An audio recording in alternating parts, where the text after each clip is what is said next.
ইসলামাবাদে Iran যুক্তরাষ্ট্রের মধ্যে ত্রিপক্ষীয় বৈঠক। যুদ্ধের অবসান ঘটাতেই আলোচনা, বলছে পাকিস্তান।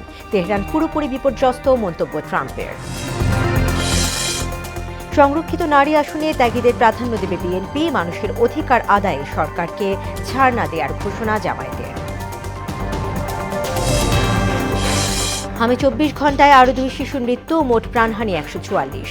কাল ঢাকা সহ 4 বিভাগে টিকাদান, ভ্যাকসিনের ঘাটতি নেই, জানালেন স্বাস্থ্য সচিব। এবং পরীক্ষা কেন্দ্রে সিসি ক্যামেরা চালু বাধ্যতামূলক, জানালেন শিক্ষামন্ত্রী। অনলাইন ক্লাসে উদ্বিগ্ন অভিভাবক, মোবাইলে আসক্তি বাড়ার শঙ্কা।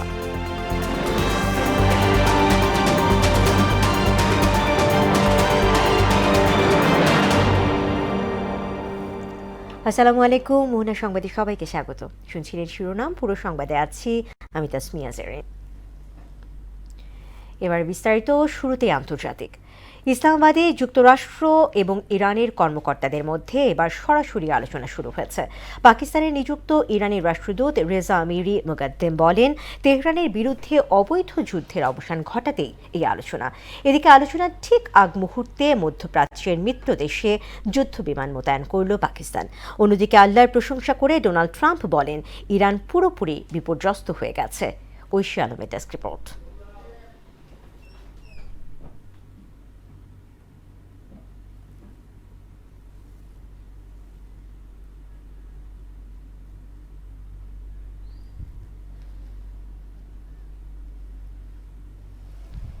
মার্কিন ও ইরানি কর্মকর্তারা ইসলামাবাদে পাকিস্তানের সঙ্গে সরাসরি ত্রিপক্ষীয় আলোচনা শুরু করেছেন। ওয়াশিংটন ও তেহরানের কর্মকর্তারা এর আগে প্রধানমন্ত্রী শাহবাজ শরীফের সঙ্গে কথা বলেন। ইরানের সঙ্গে যুক্তরাষ্ট্রের প্রতিনিধিদের আলোচনা শুরু হওয়ার পর সামাজিক যোগাযোগ মাধ্যম ট্রুথ সোশ্যালে দীর্ঘ এক পোস্ট করেন মার্কিন প্রেসিডেন্ট ডোনাল্ড ট্রাম্প। পোস্টে তিনি বলেন, ইরানের নৌবাহিনী, বিমান বাহিনী, মিসাইল এবং ড্রোন ফ্যাক্টরি ধ্বংস হয়ে গেছে। বিপুল সংখ্যক খালি ট্যাঙ্কার তেল ও গ্যাস বোঝাই করার জন্য যুক্তরাষ্ট্রের দিকে যাচ্ছে বলে মন্তব্য করেছেন মার্কিন প্রেসিডেন্ট ডোনাল্ড ট্রাম্প। পাকিস্তানে মার্কিন ও ইরানি আলোচকদের মধ্যে যুদ্ধবিরতি আলোচনা চলার সময়ই এ মন্তব্য করেন তিনি। ইসলামাবাদে এই আলোচনার লক্ষ্য হল ইরানিদের বিরুদ্ধে একটি অবৈধ যুদ্ধের অবসান ঘটাতে সাহায্য করা। এখন দেখার বিষয় যে যুক্তরাষ্ট্র আয়োজক দেশের মধ্যস্থতার প্রচেষ্টাকে সম্মান জানায় কিনা বলে মন্তব্য করেছেন রেজা আমিরি মুকাদ্দেম। সব দিক থেকে যুদ্ধবিরতির প্রতিশ্রুতি মানা হচ্ছে কিনা তা নিশ্চিত করতে লেবাননের সঙ্গে যোগাযোগ রাখা হচ্ছে বলে জানিয়েছে ইরানের পররাষ্ট্র মন্ত্রণালয়। এদিকে মধ্যপ্রাচ্যে ঘনিষ্ঠ মিত্রদেশ সৌদি আরবে যুদ্ধবিমান মোতায়েন করেছে পাকিস্তান। দুই দেশের মধ্যে সই হওয়া প্রতিরক্ষা চুক্তির অংশ হিসেবে এসব উড়োজাহাজ মোতায়েন করা হয়। ঐশী আলম, মোহনা সংবাদ। এবারে অন্যান্য প্রসঙ্গ। সংসদের সংরক্ষিত নারী আসনে বিএনপি মনোনয়নপত্র সংগ্রহ এবং জমাদানের দ্বিতীয় দিনেও প্রার্থীদের ভিড় দেখা যায়। এখন পর্যন্ত 7 শতাধিক নারী দলীয় মনোনয়নপত্র সংগ্রহ করেছে বলে জানিয়েছেন দলটির সিনিয়র যুগ্ম মহাসচিব রুহুল কবির রিজভী। শনিবার দলটি কেন্দ্রীয় কার্যালয়ে তিনি জানান, বিগত দিনের আন্দোলন সংগ্রামে সম্পৃক্ত এবং সংসদে কথা বলার মতো দক্ষতা সম্পন্ন নেতৃত্বই বেছে নেওয়া হবে মনোনয়ন দেওয়ার ক্ষেত্রে। আরও জানাচ্ছেন হুমায়ুন কবির। নয়াপল্টনে বিএনপির কেন্দ্রীয় কার্যালয়ে সকাল 10টা থেকে দ্বিতীয় দিনের মতো ত্রয়োদশ সংসদের সংরক্ষিত নারী আসনের মনোনয়ন ফরম বিক্রি শুরু হয়ে চলে বিকেল পর্যন্ত। কাল শেষ হবে বিক্রি ও জমাদানের কাজ। দলীয় মনোনয়ন সংগ্রহ করতে দেশের বিভিন্ন প্রান্ত থেকে এসেছেন বিএনপির বিভিন্ন পর্যায়ের নারী নেত্রীরা। মনোনয়ন প্রত্যাশীদের অংশগ্রহণে উৎসবের আমেজ বিরাজ করছে দলটির কেন্দ্রীয় কার্যালয়ে। বিগত দিনে ফ্যাসিবাদী সরকারের বিরুদ্ধে যারা নিপীড়ন নির্যাতনের শিকার হয়েছেন, দলের এমন ত্যাগীদের মূল্যায়ন করবেন বলে আশা জানান মনোনয়ন প্রত্যাশীরা। আমি আমার দেশের মাটিতে দীর্ঘদিন আমি গান গাইতে পারিনি। একজন শিল্পী যখন কণ্ঠরোধ করা হয়, সেটাকে আসলে বন্দিত্বই বলা যায়। অতীতেও ফ্যাসিস্ট সরকারের ভূমিকার বিরুদ্ধে আমরা কাজ করেছি সম্মুখ সারিতে থেকে, ভয়ভীতি উপেক্ষা করে ভবিষ্যতেও নতুন বাংলাদেশ নির্মাণে অংশীদারিত্ব হতে চাই। মনোনয়ন পেলে কি কাজ করবেন সেই পরিকল্পনা তুলে ধরেন বিএনপির নারী নেত্রীরা।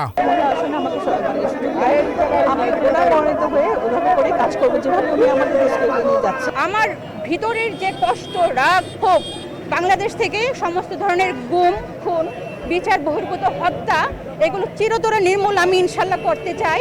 তিনি যে এই বাংলাদেশের মানুষকে নিয়ে এবং নারী ও শিশুদেরকে নিয়ে যে উন্নয়নের স্বপ্ন দেখছেন, তারই ধারাবাহিকতায় তার পাশে থেকে কাজ করতে চাই। পুলিশ যখন ডোর টু ডোর নক করছে এবং বাচ্চাদের ধরার জন্য কোনো বাসা মেসে টিকতে পারে নাই, প্রায় শতাধিক বাচ্চা আমার বাসা আশ্রয় থাকে, আমার অফিস কাকরাইল, ওখানে তাদের আমি আশ্রয় দিই। এই বিষয়ে প্রধানমন্ত্রী রাজনৈতিক উপদেষ্টা ও বিএনপির সিনিয়র যুগ্ম মহাসচিব রুহুল কবির রিজভী বলেন, গণতান্ত্রিক প্রক্রিয়ায় সংসদ সদস্য নির্বাচন করছে বিএনপি। যোগ্য ত্যাগী নেতাকর্মীদের এই ক্ষেত্রে বিবেচনা করা হবে বলেও জানান তিনি। দলের আন্দোলন সংগ্রামে যাদের ভূমিকা রয়েছে এবং যাদের দক্ষতা রয়েছে পার্লামেন্টে কথা বলার অত্যন্ত যুক্তি সহকারে এবং সমাজে যাদের অত্যন্ত সুনাম আছে, তাদেরকেই নিশ্চয়ই দল বাছাই করবে বলে আমার দৃঢ় বিশ্বাস। শীঘ্রই মানে দলীয় প্রক্রিয়াটা সম্পন্ন হবে, কারণ সামনে আবার নির্বাচনী ইয়েগুলো আছে, যারা মনোনয়ন পাবেন তারা নির্বাচন কমিশনে তাদের কাজ আছে, সেখানে মনোনয়নপত্র জমা দিবেন। এই নির্বাচনে মোট 50টি আসনের মধ্যে বিএনপি নেতৃত্বাধীন জোট পাবে 36টি আসন, জামাত নেতৃত্বাধীন জোট পাবে 13টি, আর স্বতন্ত্র প্রার্থীদের মধ্যে থেকে পাবে 1টি আসন। হুমায়ুন কবির, মোহনা সংবাদ, ঢাকা। সরকার জনগণকে দিয়ে অঙ্গীকার লঙ্ঘন করেছে, তাই অধিকার আদায়ে এক চুলও ছাড় দেওয়া হবে না বলে জানিয়েছেন জামায়াতে ইসলামীর আমির ও সংসদে বিরোধী দলীয় নেতা ডক্টর শফিকুর রহমান। শনিবার শেরপুরে নির্বাচনী সহিংসতায় আহত দলীয় নেতাকর্মীদের দেখতে ময়মনসিংহ মেডিকেল কলেজ হাসপাতালে যান তিনি। এ সময় হাসপাতালে চিকিৎসাধীন শ্রীবর্দী উপজেলা জামায়াতের সেক্রেটারি সিরাজুল ইসলামের খোঁজ খবর নেন। সংক্ষিপ্ত এই সফরে উপস্থিত গণমাধ্যম কর্মীদের সঙ্গে আলাপে তিনি বলেন, সংসদের ভেতরে ও বাইরে প্রতিবাদ জারি রাখা হবে। জীবন তো অনেক গিয়েছে, যাক, জাতির জন্য আরো 2-4টা জীবন যাবে, আমারটা গেলেও আমি প্রস্তুত, কিন্তু মাঝখানে কোনো কম্প্রোমাইজ নাই। এক চুল জনগণের অধিকার কেউ নিয়ে টান দিবে, সে যেই হোক, আমরা এক চুল পরিমাণ ইনশাল্লাহ ছাড় দেব। সরকার তার দায়িত্ব পালনে এবং জনগণকে দেওয়া তাদের যে ওয়াদা ছিল সেটা তারা লঙ্ঘন করেছে, অন্যায় করেছে, জনগণের উপর জুলুম করেছে, জনগণকে অপমান করেছে। আমরা সেই অপমানের প্রতিশোধ আল্লাহ চিল্লা মারামারি করে নিব না, জনগণের অধিকার কঠোর আন্দোলনের মাধ্যমে আদায় করার মাধ্যমেই নিব ইনশাআল্লাহ।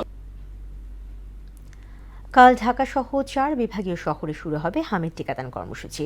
হামিদ টিকার কোনো ঘাটতি নেই উল্লেখ করে সব শিশুই টিকা পাবে বলে জানিয়েছেন স্বাস্থ্য সচিব কামরুজ্জামান চৌধুরী। রাজধানী আগারগাঁওয়ে এক অনুষ্ঠানে তিনি কথা বলেন। এদিকে গেল 24 ঘন্টায় হামের উপসর্গ নিয়ে আরও 2 শিশুর মৃত্যু হয়েছে। সারা দেশে এ পর্যন্ত হামে আক্রান্ত হয়ে মৃত্যু হয়েছে 144 জনের। শামীমুজ্জামান চৌধুরীর রিপোর্ট। ময়মনসিংহ মেডিকেল কলেজ হাসপাতালে গেল 24 ঘন্টায় হামে আক্রান্ত হয়ে নতুন আরও ভর্তি হয়েছে 27 জন রোগী। আর এই হাসপাতালে হামে আক্রান্ত হয়ে মৃত্যু হয়েছে 10 জন শিশুর। চাঁপাইনবাবগঞ্জে হামের প্রকোপ ক্রমশ বৃদ্ধি পাচ্ছে। জেলায় মোট 562 জন সন্দেহজনক হাম রোগী হাসপাতালে ভর্তি হয়েছেন। রাজশাহী মেডিকেল কলেজ হাসপাতালে হামে আক্রান্ত হয়ে 62 জন রোগীর মৃত্যু হয়েছে। আক্রান্ত শিশুদের অর্ধেকের বয়স 6 মাসের কম। হাসপাতালটিতে হামের উপসর্গ নিয়ে চিকিৎসাধীন আছেন 154 জন শিশু। জ্বর হয়েছিল, জ্বর হওয়ার পর কি হয়েছে, হঠাৎ মানে প্রস্রাবের সাথে রক্ত হয়ে যাচ্ছে। যারা বেড পাচ্ছে না তাদের সন্তানদের শোয়াই দিচ্ছে এখানে। হ্যাঁ, 2-3টা যা পাচ্ছে তাই। বাড়ির যে 3 দিন পর আবার শ্বাসকষ্ট বেড়ে গেছে, সর্দি কাশ জ্বর, আবার মানে যে কি সেই। সারা দেশে এ পর্যন্ত হামে আক্রান্ত হয়ে মৃত্যু হয়েছে 144 জনের। আর হাসপাতালে ভর্তি রোগীর সংখ্যা প্রায় 9000। ক্রমে বাড়ছে এ রোগে আক্রান্ত ও প্রাণহানির সংখ্যা। রাজধানীর আগারগাঁওতে বিশ্ব পার্কিনসন্স দিবসে আলোচনায় উঠে আসে হাম প্রসঙ্গ। হামের সংক্রমণ নিয়ে কথা বলেন স্বাস্থ্য সচিব কামরুজ্জামান চৌধুরী। সচিব বলেন, কাল থেকে ঢাকা উত্তর ও দক্ষিণ সিটি সহ 4 সিটিতে একযোগে হামের টিকা দেওয়া হবে। আগামীকাল ঢাকা উত্তর সিটি কর্পোরেশন, ঢাকা দক্ষিণ সিটি কর্পোরেশন এবং চট্টগ্রাম সিটি কর্পোরেশন, ময়মনসিংহ এবং বরিশাল সিটি কর্পোরেশন এলাকায় আমরা একযোগে আগামীকাল থেকে শুরু করব টিকাদান কর্মসূচি। জেলা শহরগুলোতে চিকিৎসা পাচ্ছেন না রোগীরা, এমন প্রশ্নের জবাবে সচিব বলেন, ঢাকা শহরের পাশাপাশি সব জেলা শহরে চিকিৎসা সেবা বাড়ানো হয়েছে। জেলা শহরে এবং আমাদের ঢাকা শহরের বিভিন্ন হাসপাতালেও আমরা এই হামের চিকিৎসা সুবিধা বাড়িয়েছি। শামীমুজ্জামান চৌধুরী, মোহনা সংবাদ, ঢাকা। রাজধানীতে মশার প্রাদুর্ভাব ঠেকাতে বিশেষ প্রচারাভিযান শুরু করেছে 2 সিটি কর্পোরেশন। সকালে মিরপুরের মানিকদিতে কার্যক্রমের উদ্বোধন করেন ডিএনসিসি প্রশাসক। অন্যদিকে ইস্কাটানে মশা নিয়ন্ত্রণ অভিযানের উদ্বোধন করেন ডিএসসিসি প্রশাসক। 2 সিটির প্রশাসকের দাবি, শুধু কর্পোরেশনের উদ্যোগ নয়, নগরীর মশা নিয়ন্ত্রণে স্ব অবস্থান থেকে সবাইকে এগিয়ে আসতে হবে। বিস্তারিত বিজন কুমারের রিপোর্ট। গেল কয়েক মাস ধরেই মশার কামড়ে অতিষ্ঠ হয়ে উঠেছেন নগরবাসী। বিভিন্ন খালিবিলে চোখ দিলেই নজরে আসে মশার লার্ভা। এমন পরিস্থিতির সামাল দিতে ঢাকার 2 সিটি কর্পোরেশন মাঠে নেমেছে এর প্রাদুর্ভাব নিয়ন্ত্রণে। সকালে নগরীর মানিকদি এলাকায় মশক নিয়ন্ত্রণে প্রচার অভিযান শুরু করে ঢাকা উত্তর city corporation. Operation clean homes health life শিরোনামে প্রচার অভিযান শুরু করে প্রশাসক বলেন, কর্পোরেশনের একার পক্ষে মশার প্রাদুর্ভাব কমানো সম্ভব নয়। এ সময় নগরবাসীকে এগিয়ে আসার আহ্বান জানান তিনি। ঢাকা উত্তর সিটি কর্পোরেশন মশার ওষুধ দিয়ে যায়, তারপর দেখা যায় ওই জায়গায় আবার আমরা ময়লা ফেলে দিচ্ছি। আমরা ওই জায়গায় আবার বর্জ্যটাকে এমনভাবে পাহাড়ের মতো উঁচু করে দিচ্ছি, যেটা আসলে ওইখান থেকে মশার লার্ভা তৈরি হবে, আবার মশার সৃষ্টি হবে। এছাড়াও বর্জ্য ব্যবস্থাপনার ক্ষেত্রে সকলকে সচেতন হওয়ার কথা উল্লেখ করে তিনি আরও বলেন, সচেতন হলে এর সুফল অবশ্যই মিলবে। পাশাপাশি ফুটপাতে দোকানদারদের বিরুদ্ধে সোচ্চার হওয়ার কথাও বলেন তিনি। এই যে ফুটপাত দেখেন আমরা উচ্ছেদ করছি, একদিকে উচ্ছেদ করছে, আর একদিকে আবার মোটামুটি তারা প্রিপারেশন নিয়ে 72 ঘন্টা হোক 48 ঘন্টা আবার চেষ্টা করছে। উচ্ছেদ অভিযানের পরে ওই জায়গায় গিয়ে অন্তত পক্ষে তাদের মনিটরিং করা, যাতে আবার পুনরায় তারা বসতে না পারে। এদিকে একই কর্মসূচির উদ্বোধন করেন ঢাকার দক্ষিণ সিটির প্রশাসক আব্দুস সালাম। তিনিও সকলকে সচেতন হওয়ার আহ্বান জানান। শুধুমাত্র সিটি কর্পোরেশনের একার পক্ষে কোনোভাবেই মশা নিধন করা সম্ভব না, পরিষ্কার রাখাও সম্ভব না। পাশাপাশি নগরীর খাল খনন এবং পরিষ্কারের কার্যক্রম চলমান থাকার কথা উল্লেখ করে প্রশাসক সবুজ নগর করতে বৃক্ষরোপণের উপর জোর দেন। খালগুলোকে দখলমুক্ত করতে না পারি এবং খালগুলোকে আবর্জনা মুক্ত করতে না পারি, তাহলে আপনার এইখানেও পরিষ্কার করে কোনো লাভ হবে না। আমরা গাছ লাগানো আমরা শুরু করেছি। বিজন কুমার, মোহনা সংবাদ, ঢাকা। পরীক্ষার মান উন্নয়নে সরকারের কঠোর অবস্থানে বার্তা দিয়েছেন শিক্ষামন্ত্রী আ.ন.ম এহসানুল হক মিলন। শনিবার রাজশাহীতে এক মতবিনিময় সভায় তিনি বলেন, বিনা পরীক্ষায় পাস বা অনৈতিক সুবিধা দেওয়া হবে না। পরীক্ষা কেন্দ্রে সিসি ক্যামেরা চালু রাখা বাধ্যতামূলক, এ বিষয়ে কোনো অজুহাত গ্রহণযোগ্য হবে না। এ সময় তিনি আরও বলেন, পরীক্ষার সময় বিদ্যুৎ বিভ্রাট দেখিয়ে সিসি ক্যামেরা বন্ধ রাখার চেষ্টা হলে তা সন্দেহজনক হিসেবে বিবেচিত হবে। যে পরীক্ষার সময় বিদ্যুৎ ছিল না, সেই জন্য আমাদের ক্যামেরাগুলি অন ছিল না, যারা এটা বলবেন মনে মনে ভাববো ডাল মে কুছ কালা হ্যায়। রেখে দিবেন আর্কাইভে সমস্ত ডকুমেন্টস। কখন আমি কোনটাকে নিয়ে ইনভেস্টিগেশন শুরু করি এটা আপনি বলতে পারবেন না। আমাদের নিয়ত এবার 100% সৎ। আমরা চাই না ভীতি হোক, আমরা চাই না ধস নামুক, আমরা চাই না বিনা পরীক্ষায় পাস করব। সপ্তাহে 3 দিন অনলাইনে ক্লাসের সিদ্ধান্তে শিক্ষার্থীদের ভবিষ্যৎ নিয়ে উদ্বিগ্ন অভিভাবকরা। তাদের আশঙ্কা, স্মার্টফোনের মাধ্যমে তাদের মোবাইল আসক্তি আরও বাড়বে। এর পাশাপাশি সহজেই নিষিদ্ধ ও অনিরাপদ ওয়েবসাইটে প্রবেশের ঝুঁকিতে পড়তে পারে কোমলমতি শিশুরা। তবে ভবিষ্যৎ পৃথিবীর চ্যালেঞ্জ মোকাবেলায় অনলাইন শিক্ষার প্রয়োজনীয়তা স্বীকার করেছেন শিক্ষাবিদরা।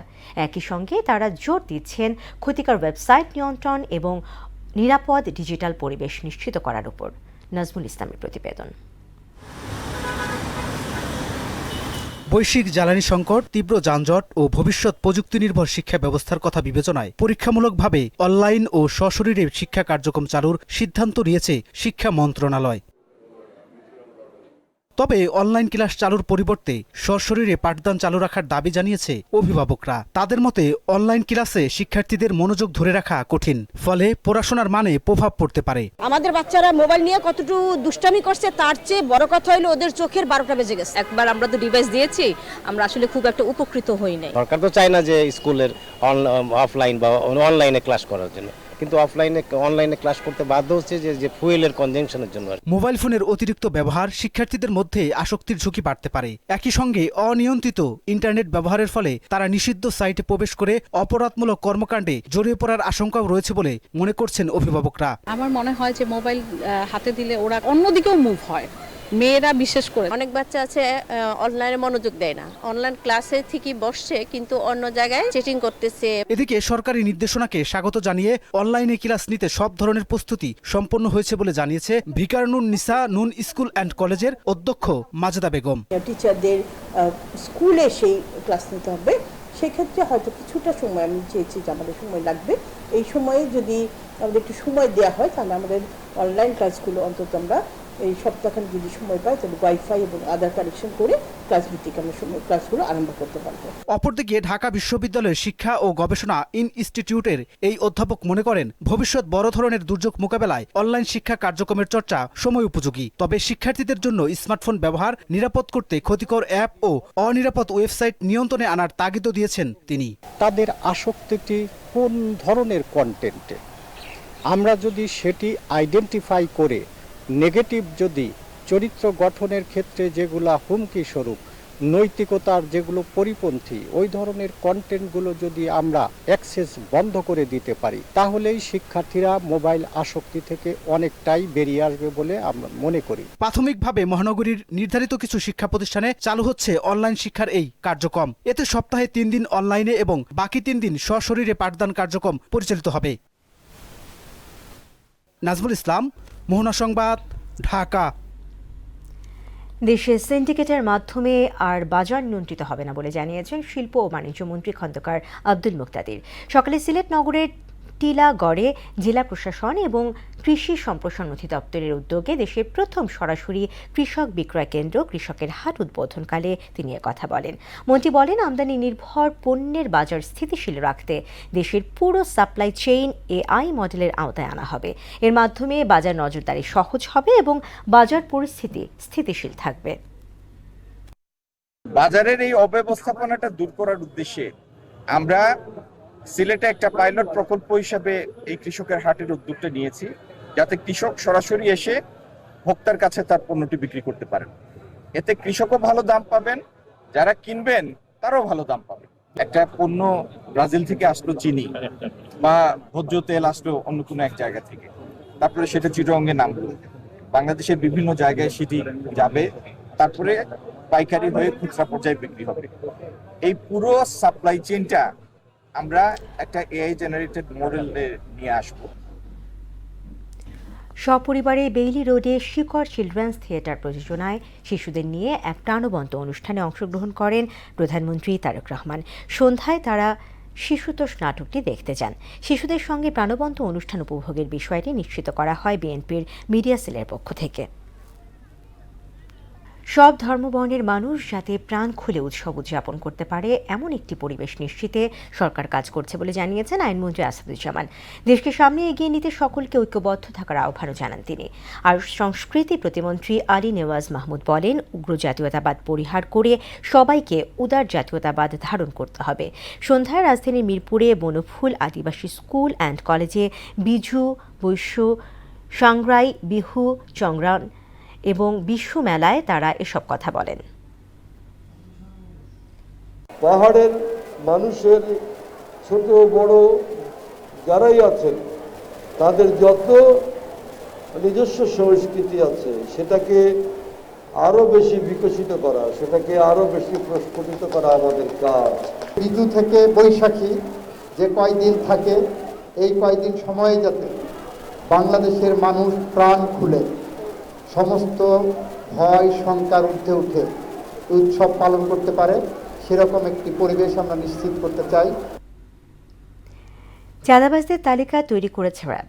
তালিকা শেষে সব অপরাধীদের বিরুদ্ধে যে কোনো সময় আইনগত ব্যবস্থা নেওয়া হবে বলে জানিয়েছেন বাহিনীটির লিগ্যাল অ্যান্ড মিডিয়া উইংয়ের পরিচালক wing commander MZM Intekhab Chowdhury. দুপুরে র্যাব মিডিয়া সেন্টারে আয়োজিত এক সংবাদ সম্মেলনে তিনি বলেন, চাঁদাবাজদের তালিকা প্রস্তুতে মাঠ পর্যায়ে কাজ শুরু করেছে র্যাবের 15টি ব্যাটালিয়ন। জুলাই আন্দোলনের পর র্যাবের বিরুদ্ধে কোনো অভিযোগ ওঠেনি বলে জানান ইন্তেখাব চৌধুরী। র্যাবের 15টা ব্যাটালিয়নকে একই নির্দেশনা প্রদান করা হয়েছে, যাতে করে যেই লেভেলেরই চাঁদাবাজ হোক, সেটা পরিবহন সেক্টরের চাঁদাবাজিও হতে পারে, যে হাইওয়েতে যে চাঁদাবাজিগুলো হয়, সেটা বাজারের ক্ষেত্রে চাঁদাবাজিও হতে পারে, এরকম সব ক্ষেত্রে ব্যবসা প্রতিষ্ঠানেও চাঁদাবাজি হয় বিভিন্ন ধরনের। তো এই স্তরগুলোকে বিবেচনা করে ছোট থেকে বড় সবগুলো স্তরকেই বিবেচনায় রেখে এই চাঁদাবাজির লিস্ট তৈরি করা হচ্ছে। দেশের টেকসই নগর উন্নয়ন ও প্রান্তিক জনগোষ্ঠীর জীবনমান নিয়ে গবেষণাধর্মী বই প্রকাশ করেছে বাংলাদেশ প্রকৌশল বিশ্ববিদ্যালয় বুয়েট। মেঘেলা বিশ্ববিদ্যালয়ের স্থাপত্য বিভাগে বইটির মোড়ক উন্মোচন করা হয়। এই অনুষ্ঠানে উপস্থিত ছিলেন আনু মোহাম্মদ এবং নুরুল কবির সহ বিশিষ্টজনরা। বইটিতে ঢাকার বসিলা এলাকার নদী, খাল ও প্রান্তিক মানুষের জীবন জীবিকা নিয়ে বিশদ আলোচনা করা হয়েছে।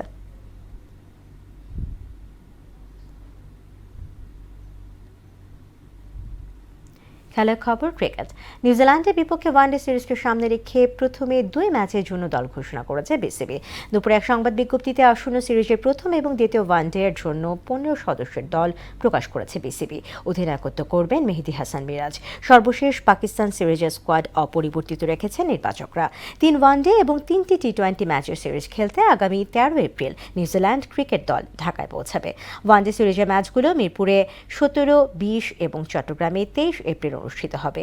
এরপর টি20 সিরিজের প্রথম 2 ম্যাচ 27 ও 29 এপ্রিল চট্টগ্রামে এবং শেষ ম্যাচ হবে 2 মে। আমরা শুরু করছি প্রথম 2টি ওডিআই টিম দিয়ে। সেই 2টি দলের আমরা নামটা ঘোষণা করতে যাচ্ছি পাকিস্তানের সাথে সিরিজটায়। আমরা সেম স্কোয়াড রেখে দিয়েছি, আমরা চেঞ্জ করি নেই। মেহেদী হাসান মিরাজ ক্যাপ্টেন, সৌম্য সরকার, মোহাম্মদ সাইফ হাসান, তানজিদ হাসান, নাজমুল হোসেন শান্ত। এদিকে বাংলাদেশ নিউজিল্যান্ড সিরিজের জন্য টিকিট বিক্রি শুরু করেছে বিসিবি। সর্বনিম্ন দাম নির্ধারণ করা হয়েছে 200 টাকা। সন্ধ্যা 6টা থেকে বিসিবি নির্ধারিত ওয়েবসাইটে পাওয়া যাচ্ছে টিকিট। ঢাকা ও চট্টগ্রাম 2 স্টেডিয়ামে টিকিটের সর্বোচ্চ দাম নির্ধারণ করা হয়েছে 2500 টাকা।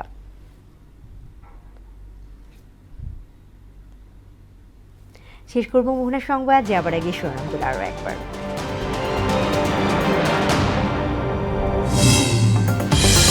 ইসলামাবাদে ইরান যুক্তরাষ্ট্রের মধ্যে ত্রিপক্ষীয় বৈঠক। যুদ্ধের অবসান ঘটাতে আলোচনা, বলছে পাকিস্তান। তেহরান পুরোপুরি বিপর্যস্ত, মন্তব্য ট্রাম্পের। সংরক্ষিত নারী আসনে ত্যাগীদের প্রাধান্য দেবে বিএনপি। মানুষের অধিকার আদায়ে সরকারকে ছাড় না দেওয়ার ঘোষণা জামায়াতের। হামে 24 ঘন্টায় আরও 2 শিশুর মৃত্যু, মোট প্রাণহানি 144। কাল ঢাকা সহ 4 বিভাগে টিকাদান, ভ্যাকসিনের ঘাটতি নেই, জানালেন স্বাস্থ্য সচিব। এবং পরীক্ষা কেন্দ্রে সিসি ক্যামেরা চালু বাধ্যতামূলক, জানালেন শিক্ষামন্ত্রী। অনলাইন ক্লাসে উদ্বিগ্ন অভিভাবক, মোবাইলে আসক্তি বাড়ার শঙ্কা। দর্শক, এই ছিল মোহনা সংবাদ। পরবর্তী সংবাদ রাত 12টায়। মোহনার সবশেষ খবর জানতে ভিজিট করুন www.mohana.tv। সংবাদ দেখতে পারেন আমাদের ফেসবুক পেজ ও ইউটিউবেও। এতক্ষণ সঙ্গে থাকার জন্য ধন্যবাদ।